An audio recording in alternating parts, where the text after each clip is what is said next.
বন্ধুরা। তো কাল জন্মাষ্টমী গেছে, আজকে নন্দোৎসব। তো আজকে ওই জন্য আমার মা হচ্ছে সমস্ত কিছু রান্না করে গোপালকে ভোগ দিয়েছে। তো দেখো তোমরা, আমার মা এখানে বসে খাওয়াচ্ছে গোপালকে। এই যে কালকে আমাদের পুজো হয়েছে, ওখানে এখনো হোমটা রাখা আছে, ওখানে হোম হয়েছিল তো ওটা রাখা আছে।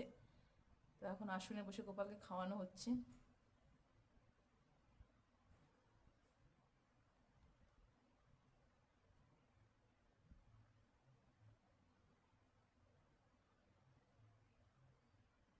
কি রান্না করেছে তোমাদেরকে দেখায় আজকে মা। মাকে কি রান্না করেছো? খাওয়াতে খাওয়াতে একটা করে বলো। এই তো খিচুড়ি, খিচুড়ি। বেগুন ভাজা, হুম। পটল ভাজা, হুম। আলু ভাজা, একটা কাঁকরোল ভাজা, এটা হচ্ছে করলা ভাজা। হুম। একটু তিতা খাওয়ালাম, অনেক মিষ্টি খেয়েছে তো কাল থেকে। ওই জন্য আমার তিতা খাইয়ে দিচ্ছে ওকে। একটু কুমড়ো ভাজা,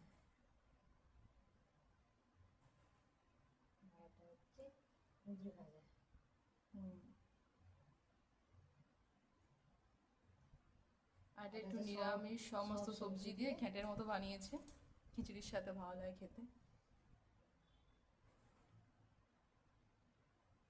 এটা চাটনি। হ্যাঁ, এটা হচ্ছে আম দিয়ে, টমেটো দিয়ে চাটনি।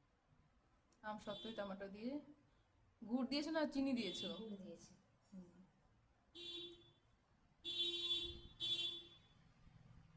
আর এটা হচ্ছে পায়েস।